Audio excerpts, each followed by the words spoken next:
اب ہمیں قرآن نے جو جو حکم دیے، اب اس حکم کی وضاحت ہمیں نبی نے کرنی. مثلا قرآن کا نماز پڑھو، ہم نے کہا کیسے؟ اس کا جیسے میرا نبی پڑھتا تھا.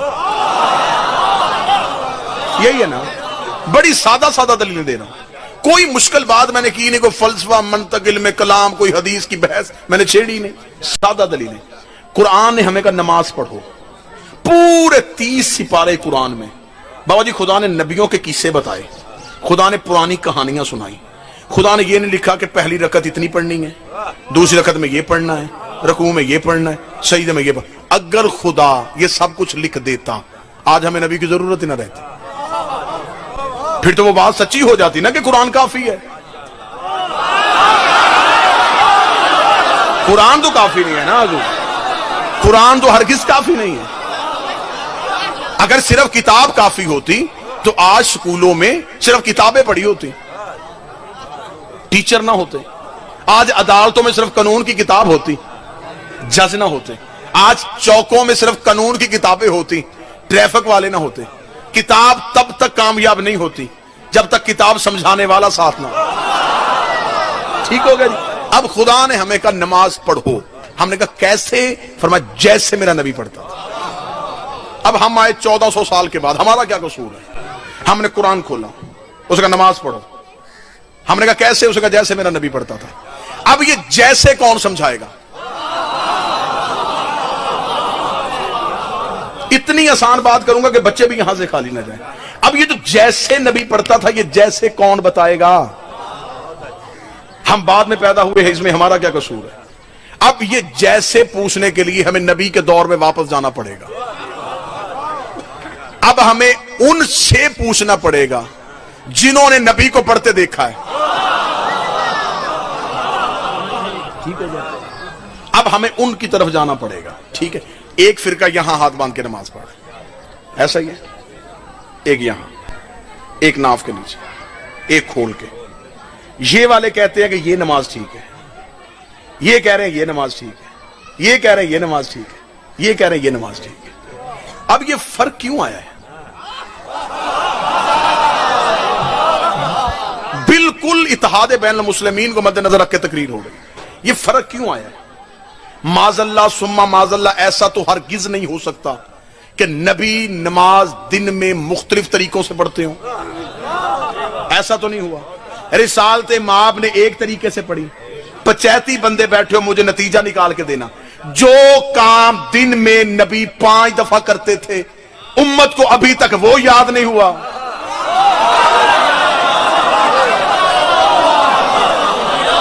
بابا جی یہ کام وہ نہیں تھا جو نبی چھپ کے کرتے تھے، سامنے کرتے تھے. تو امت کے علماء کو ابھی تک یہ کیوں نہیں پتا چل سکا کہ کیسے کرتے تھے؟ جو کام دن میں 5 دفعہ بار بار دہرایا، امت وہ بھول گئی. غدیر تو ایک دن آیا تھا. بھئی آپ کس بھولی امت سے علی ولی اللہ منوا رہے ہیں؟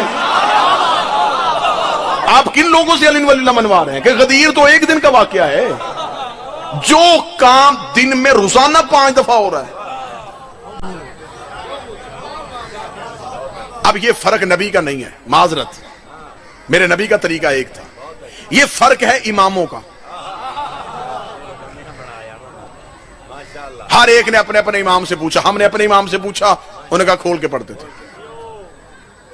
ایک نے کہا اسے کہا نہیں ہاں یہاں، ایک نے کہا یہاں، ایک نے کہا یہاں. 1400 سال ہو گئے، لڑائی کیا چل رہی ہے؟ اس کی نماز غلط ہے، ہماری نماز ٹھیک ہے. اس کی نماز غلط ہے، ہماری نماز ٹھیک ہے. میں پورے ملک میں کہہ رہا ہوں، یہ بحث بعد میں کرنا کہ نماز کس کی ٹھیک ہے، پہلے یہ پتا کرو امام کس کا ٹھیک ہے. لڑائی کس بات پہ ہے؟ بحث ختم کرو، نماز کی لڑائی بعد میں کر لیں گے.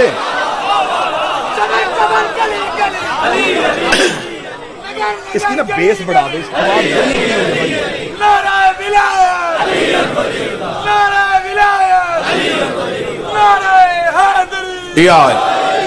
متوجہ ہے سب؟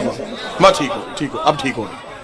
یہ بحث بعد میں کریں گے کہ نماز کے پہلے طے کرتے ہیں امام کس کا ٹھیک. میرے بزرگ تشریف فرما ہے، دیگ سے ایک دانہ چھکا جاتا ہے، وہ پوری دیگ کا ذائقہ بتا دیتا ہے. امام ہی سے پتا چل جائے گا کہ ماننے والے کیسے.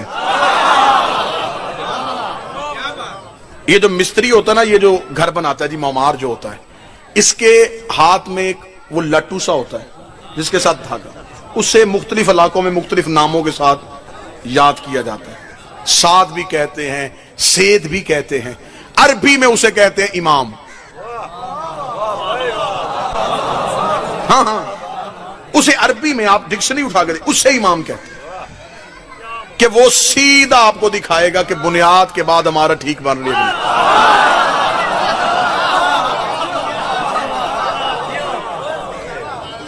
دیوار چھوڑو، بنیاد چھوڑو، پہلے دیکھو امام کس کا ٹھیک ہے. اب میں کسی کے امام پہ بحث کرنے نہیں آیا کہ میں اپنا امام سچا کروا کے باقی جھوٹے کرواؤں. حقیقت یہ ہوتی ہے کہ دشمن بھی حقیقت کو تسلیم کر لے. میں کسی کے امام کا نام بھی نہیں لوں گا، صرف آپ کے سامنے آئینہ کھول کے دکھا دوں گا جو میرا حق ہے، جو میرا منصبی ذمہ داری ہے، وہ میں آئینہ کھول کے سامنے کروں. ایک امام، پہلا جو امام ہے مسلمانوں کا، وہ آیا ہے نبی کے جانے کے 50 سال بعد، ایک آیا 75 سال بعد، ایک آیا 95 سال بعد، ایک آیا 125 سال بعد. اب ہم سے پوچھو تم مطمئن کیوں ہو؟ ہم نے جس سے دین پوچھا ہے اس نے آنکھ کھولی تو نبی کی گود تھی.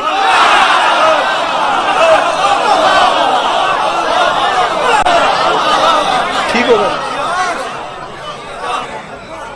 اب اس سے آگے چلے جاتے ہیں. اچھے قبیلے خاندان وہ ہوتے ہیں جو چار دیواری میں باتوں کو حل کر لیں، بحث نہیں کرتے، لڑائی نہیں کرتے. گالی گولی ہمیشہ وہاں نکلتی ہے جہاں دلیل نہ ہو. جاہل کا کام ہے لڑنا جھگڑنا. جب دلیل ہو تو آپ اچھے طریقے سے بات طے کر سکتے ہیں، اگلی دلیل دیتے ہیں. ہمیں جانا ہے نبی کی زندگی میں. موضوع پسند ہے یا نہیں ہے جی؟ ہمیں جانا ہے نبی کی زندگی میں. اب نبی کی زندگی میں 3 طرح کے طبقے ہیں جو ہمیں نبی کی زندگی کے بارے میں بتا سکتے ہیں کہ نبی نماز کیسے پڑھتے تھے، نبی روزہ کس وقت سحری کرتے تھے، افطاری کس وقت کرتے تھے، کھانا کس ہاتھ سے کھاتے تھے، لباس کیسے پہنتے تھے، چلتے کیسے تھے. اب ہمیں نبی کی زندگی کی پوری سیرت لینی ہے، صرف نماز تو نہیں لینی نا، پوری سیرت لینی ہے. اب پوری سیرت ہمیں 3 طبقے دے سکتے ہیں. نبی کے جاگنے سے سونے تک یہ سیرت ہمیں 3 طبقے دیں گے. پہلی اہل بیت، صحابہ، نبی کی بیویاں. 3 طبقے ہیں جنہوں نے نبی کے ساتھ وقت گزارا ہے. ہم شیعہ صرف اہل بیت سے پوچھتے ہیں. ہمارے ہاں جتنی بھی روایات آتی ہیں، احادیث آتی ہیں، ہم سوائے امام کے کسی سے نہیں لیتے. میرے اہل سنت بھائی ہم سے کہتے ہیں کہ نہیں، صرف اہل بیت سے نہیں، صحابہ سے بھی دین پوچھا جا سکتا ہے. اس لیے انہوں نے سیاستہ میں زیادہ تر روایات جو ہے وہ صحابہ سے نقل کی.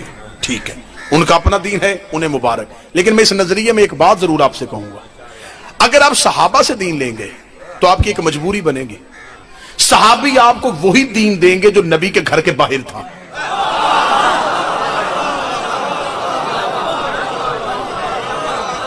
میں 2 + 2 4 والا حساب کر رہا ہوں جی، کوئی مشکل لفظ آ ہی نہیں رہا.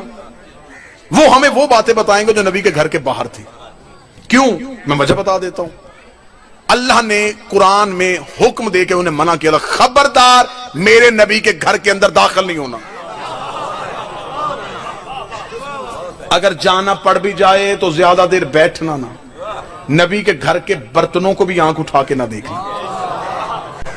اب اگر ہم صحابہ اکرام رضوان اللہ علیہم اجمعین سے پوچھیں گے تو یہ ہمیں گھر کے باہر کی باتیں بتائیں گے، اندر والی سیرت پھر ادھوری رہ جائے گی. اب اگر ہم کہیں گے ہم نبی کی بیویوں سے پوچھیں گے تو وہ صرف اندر کی باتیں بتائیں گی، کیونکہ انہیں قرآن نے منع کیا ہوا ہے کہ باہر نہیں آنا.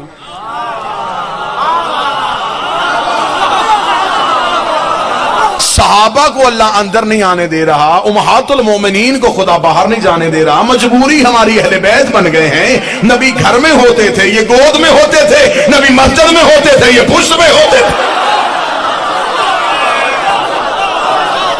انہوں نے ایک لمحہ بھی نبی کو چھوڑا ہی نہیں. تو جو گھر کے اندر بھی نبی کے ساتھ تھے، باہر بھی نبی کے ساتھ تھے، میرا خیال ہے کہ بہتر دین ہمیں یہ دے سکتا. مرحلہ دوسرا مرحلہ، ٹھیک ہے ہم پوچھ لیتے ہیں صحابہ سے، لیکن کوئی مولوی مجھے قرآن کے حاشیے پہ لکھ کے دے دے کہ صحابی معصوم ہوتا ہے.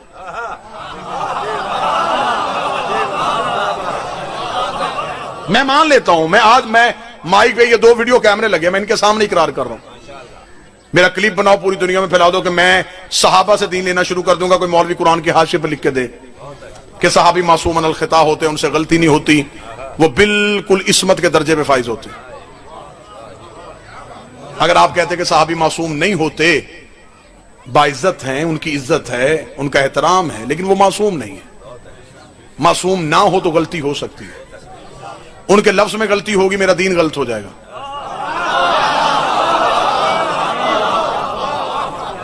کیا کروں میں اپنا دین تو غلط نہیں کروا سکتا نا جی.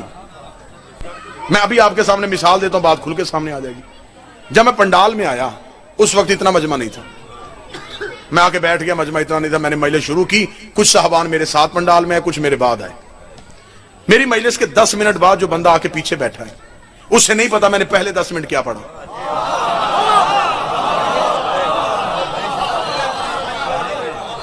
اب قصور اس کا بھی کوئی نہیں، جب وہ آیا ہی لیٹ ہے. اسے 10 منٹ کے بعد والی مجلس کا پتا ہے، پہلی کا نہیں پتا. تو میرا سنی بھائی ضد کس بات کی ہے؟ ہم صحابہ سے پورا دین کیسے لیں؟ کوئی 40 سال بعد مسلمان ہوا،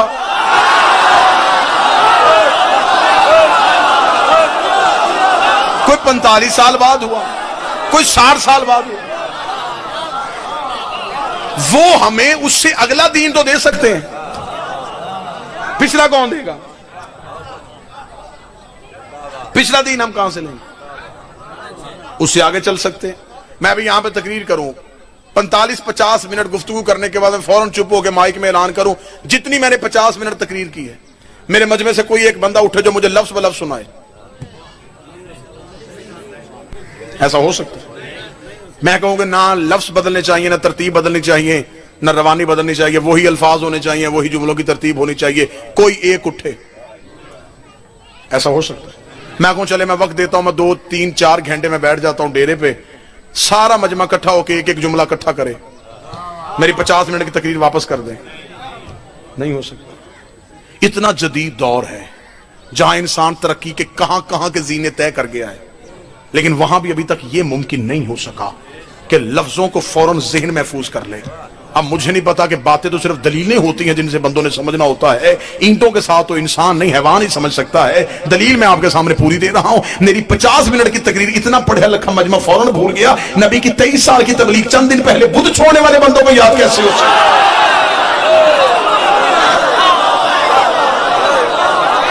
بھائی آج آپ سے اس جدید دور میں غلطی ہو سکتی ہے، کیا ان سے نہیں ہو سکتی؟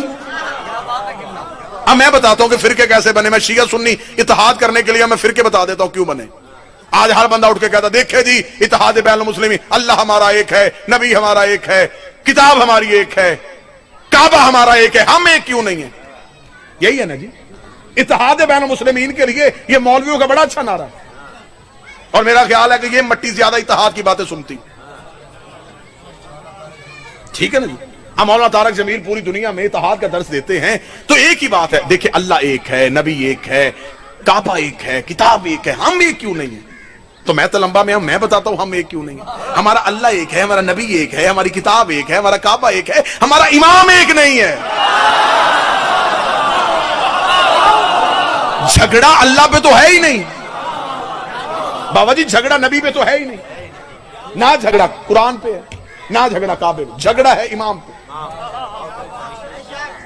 دین غلط ہوا ہے امام سے آگے. کیسے غلط ہوا میں بتا دیتا ہوں. قصور ان کا بھی نہیں، انہوں نے غلط کرنا چاہا نہیں لیکن ہو گیا. کیسے ہوا میں بتا دیتا ہوں. میں تقریر کروں، تقریر کرنے کے بعد میں چلا جاؤں. یہ اس وقت 1000 مجمع جو میری تقریر سن رہا ہے یہ اپنے اپنے علاقے میں پھیل جائے. دور دراز سے آئے ہوئے چہرے ہیں، یہ چلے جائے. کوئی پوچھے جی کل آپ کہاں تھے مجلس میں؟ کہاں؟ تلمبا. کیا تھا وہاں پہ؟ وہاں مجلس تھی. کس نے پڑھا؟ فیصل آباد سے خطیب آیا تھا. کیا پڑھا؟ اب آپ نے میری تقریر اپنے انداز میں سنائی.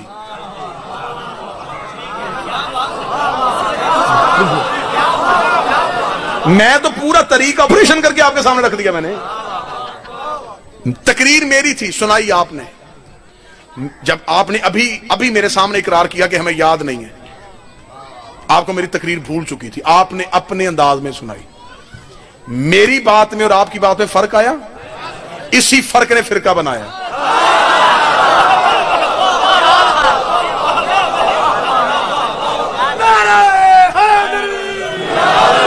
جب رسالت مآب کی بارگاہ میں بیٹھے سنا پورا یاد نہیں ہوا, آگے جب روایت کی تو غلطی آ گئی. تقریر میں نے ایک کی تھی, 1000 تقریر ہو گئی میری. یہ تقریر 1000 حصوں میں تقسیم کیوں ہوئی؟ میں نے تو ایک کی تھی. جتنے راوی بدلتے گئے اتنی تقریر بدلتی گئی.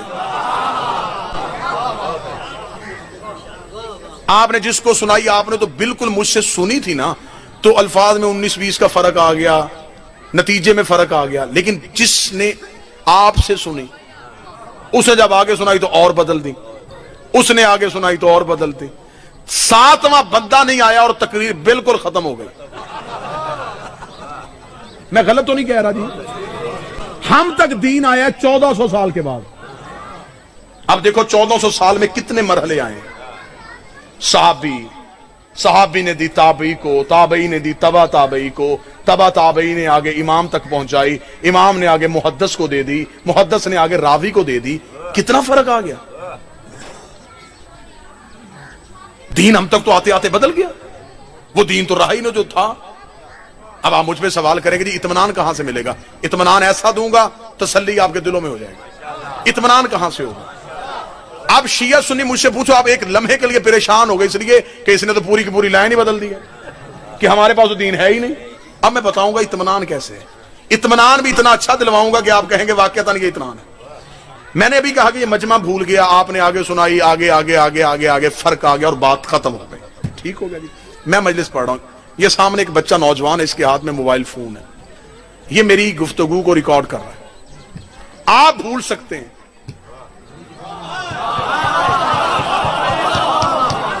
یہ نہیں بھولیں.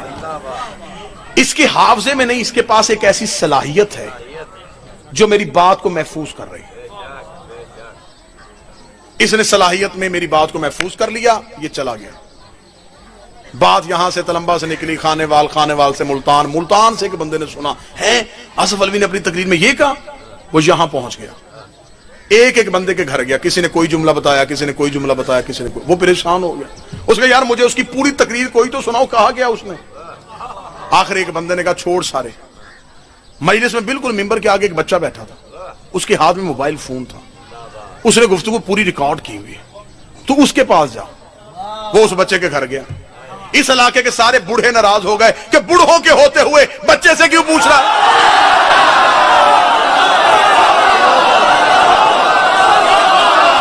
بادشاہ حسین ان ہاتھوں کو سلامت رکھے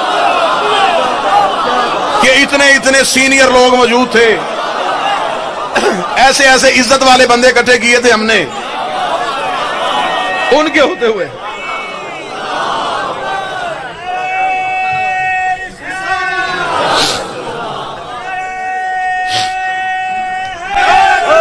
یار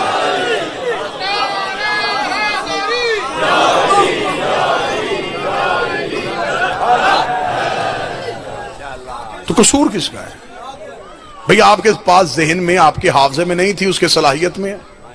اس نے اپنی صلاحیت کو محفوظ کر لیا. نتیجہ بڑا خوبصورت آنے لگا ہے. بابا جی دعا لینے لگا. 25 سال تک اس نے اپنے موبائل فون کو محفوظ رکھا. کسی کو 25 سال کے بعد ضرورت پڑی, اس نے یہ بٹن لگا کے آن کیا.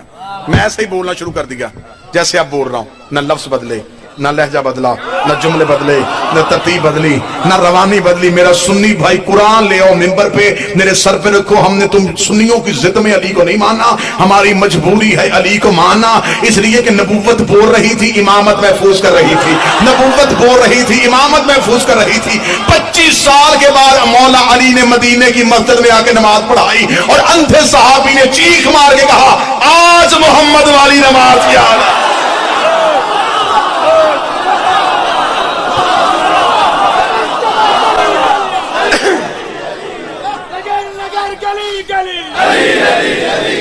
علی کے طرز زندگی منافقت کی موت ہے. نعرہ ولایت, نعرہ ولایت, نعرہ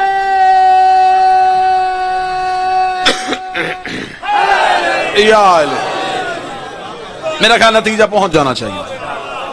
اتنی محنت کے بعد اب نتیجے کو پہنچنا چاہیے تھا. ضروری یہ ہے کہ آپ نے نبی کے بعد تسلیم اسے کرنا ہے, جس میں غلطی نہ ہو, جس میں شک نہ ہو. بادشاہ حسین کی عزت کی قسم ہے میرا سنی بھائیو، ہم نے نبی کے بعد یہ نہیں دیکھا کہ تخت کس کے پاس ہے، ہم نے حکومتیں نہیں ڈھونڈی، ہم نے علم دیکھا ہے کہ شریعت کس کے پاس ہے، دین کس کے پاس ہے۔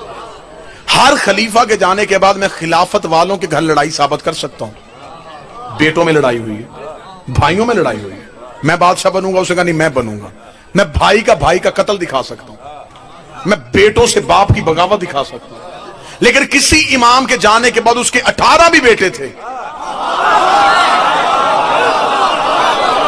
امامت پہ لڑائی نہیں ہوئی، انہیں پتا تھا کہ امام ہم نے نہیں بنانا، اللہ نے بنانا ہے۔ تو جب امام کے بیٹے امام نہیں بنا سکتے تو غلام کے بیٹے امام کیسے بنا سکتے؟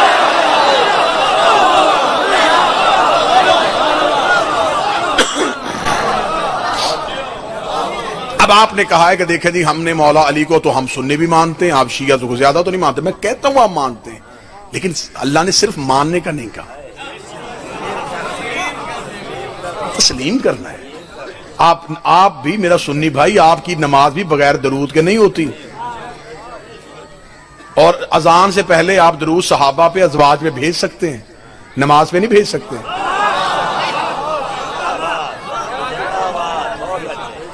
نماز میں درود خود ہی سمٹ کے حویلی سیدہ پہ آ جاتا ہے۔ درود صرف خاندان رسول کے لیے، درود صرف معصوم کے لیے۔ اب ہم نے امام بنایا، اگر امام ہم نے ماننا ہے، تسلیم کیا ہے، تو اس امام کے ماننے کے، تسلیم کرنے کے آپ کو فائدے کیا ہوں گے؟ یہ نہیں ہے کہ دنیا میں اسے بھی مان لیا، اسے بھی مان لیا، اسے بھی مان لیا، سارے ایک ہو جائے، نہیں۔ اللہ نے اگلا مرحلہ بڑا مشکل کر دیا ہے، محنت میں نے کیا، اب نتیجہ میں نے ضائع نہیں ہونے دینا۔ خدا نے دین دیا نبی کو، نبی نے آگے حوالے کر دیا امام کے، اب آگے ہماری مرضی ہے کہ ہم نے کسے امام تسلیم کرنا ہے۔ جب ہم نے زندگی گزار لی تو اللہ لمبی لمبی نمازوں سے راضی نہیں ہوگا۔ خدا نے قیامت والے دن تصور ہی الٹ کر دیا، خدا نے کہا نمازوں کے ٹوکرے بھی اٹھا کے لانا تو سوچ کے آنا، میں نے تمہیں امام کے نام پہ اٹھانا ہے۔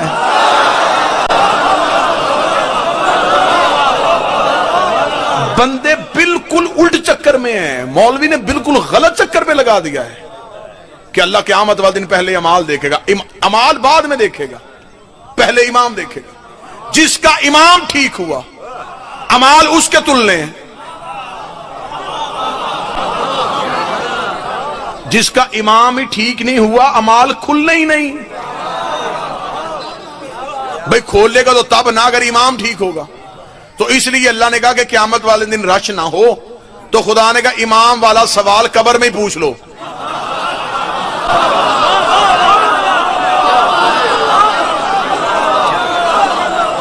یہ جو چھوٹے بچے بیٹھے جو اسکول کالج کا جنہوں نے شکل دیکھی ہوئی ہے، یہ جانتے ہیں جب کوسچن پیپر آتا ہے تو اس پہ لکھا ہوتا ہے پہلا سوال لازمی ہے، باقی 5 میں سے 4 کریں۔ یہ قبر والا لازمی ہے، اس میں گنجائش ہے ہی نہیں۔ نماز پیچھے سے بھیجی جا سکتی ہے،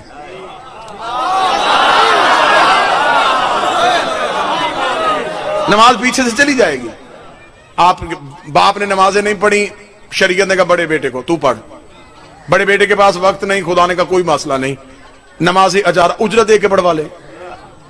کسی مولوی کی منت کر اسے کہ میرے باپ کی 2 سال کی نمازیں پڑھ، پیسے تو نے دینے ہیں، پڑھنی اس نے، ثواب باپ کو جائے گا۔ آخری دنوں میں والد صاحب والدہ روزہ نہیں رکھ سکے، اولاد کے ذہن میں ایک پریشان تھی، بیماری تھی، نہیں روزہ رکھ سکے، خدا نے کہا کوئی نہیں، پریشان نہیں ہونا، کسی کو رکھوا، ثواب آپ کو جائے گا۔ باپ کی زندگی میں اولاد کو توفیق نہیں تھی، بعد میں اللہ نے کرم کر دیا، پیسہ آ گیا، دل میں حسرت، کاش باپ کی زندگی میں آتا، اسے حج کرواتے، ماں کو حج پہ لے کے جاتے، خدا نے کہا حسرت تیری سنبھال، کسی کو کروا، تیرے باپ تیری ماں کے کھاتے میں یہ حج لکھ دوں گا۔ مسجد میں صف دے، ثواب جائے گا، پنکھا لگا، رستے میں نلکا لگوا، کسی غریب کی بچی کی شادی کر، تو جو کرتا جائے گا میں وہاں اکاؤنٹ میں ان کے بھیجتا جاؤں گا، کیونکہ وہ مر گئے ہیں، ان کا اکاؤنٹ کھلا ہوا ہے، یہ سارا ثواب پہنچ جائے گا۔ کسی مولوی سے مجھے قرآن کے حاشیے پہ لکھوا کے دو کہ باپ علی کو مانتا ہو، بیٹا نہ مانتا ہو،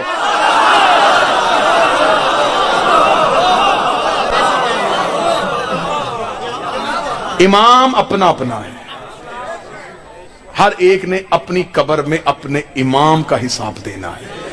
اس لیے خدا نے کہا ہے کہ قبر میں پہلے پوچھ لو کہ امام ٹھیک ہے، جواب ٹھیک ہوا تو قیامت والے دن اعمال کھولنا، اگر جواب ہی ٹھیک نہ ہوا، امام ہی ٹھیک نہیں، تو پھر اس کا مطلب نمازیں بھی امام والی پڑھی ہوں گی، روزے بھی امام والے رکھے ہوں گے، زکوٰۃ بھی امام والی دی ہوگی، تو پھر قبر سے سیدھا ٹرانسفر کر دو جہنم کی طرف، حشر میں لے کے آنے کی ضرورت ہی نہیں ہے۔ میدان محشر میں وہی کھڑا ہوگا جس کا امام اچھا ہے۔ اب پتا چلا کہ ہم مرنے کے بعد قبر میں کاندھے پڑ گئے، سن بھی سمجھ بھی، اسمع افہم، سن سمجھ۔ تھوڑی دیر بعد قبر میں فرشتے آئیں گے، بول کے بتانا اللہ میرا رب ہے، محمد میرا نبی ہے، قرآن میری کتاب ہے، کعبہ میرا قبلہ ہے۔ وہ تجھ سے سوال کریں گے تیرے امام کے بارے میں، پریشان نہ ہونا، بول کے بتانا علی امام ہے، حسن امام ہے، حسین امام ہے۔ اب ایک لمحے کے لیے سنی بھائیوں سے معذرت، صرف شیعوں سے کہنے لگا ہوں، جو 2020 کے جدید شیعہ ہیں، جو روز شیعت کو بدل رہے ہیں، جو روز کہتے ہیں نئی شیعت آنی چاہیے، یہ ہونا چاہیے، یہ ہونا چاہیے، یہاں بھی علی کو نکال دینا چاہیے، یہاں سے بھی علی کو نکال دینا چاہیے۔ جب مولوی قبر کے سرحانے بیٹھ کے 12 امام پڑھنا ہوتا ہے نا، اس وقت مولوی کا گریبان پکڑ کے پوچھنا کہ زندگی میں ایک ہی گواہی نہیں دینے دیتا تھا، قبر میں 12 کی کیوں دلوا رہا؟ اگر دنیا سچے امام کو مان لیتی تو پھر اس امام کی بیٹیاں بازاروں میں نہ جاتی۔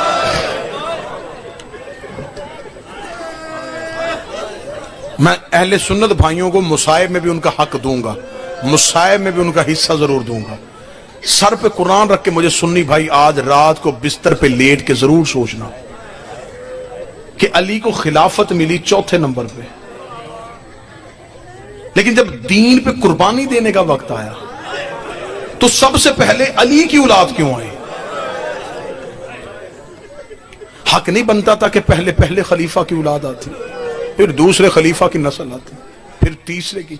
جب دین بانٹ رہا تھا پھر لینے والوں کی لمبی قطاریں، جب دین مانگ رہا تھا پھر علی کے گھر سے ایک بھائی اٹھا، ایک بہن اٹھی، نانے کی قبر پہ جا کے حسین نے کہا تو پریشان نہ ہو، میں وعدہ کر کے جاتا ہوں تیرا دین بچا کے حسین خود واپس تو نہیں آئے گا، لیکن قیامت تک اب میں کوئی یزید پیدا نہیں ہونے دوں، تیرے دین کو اب کسی سہارے کی ضرورت نہیں۔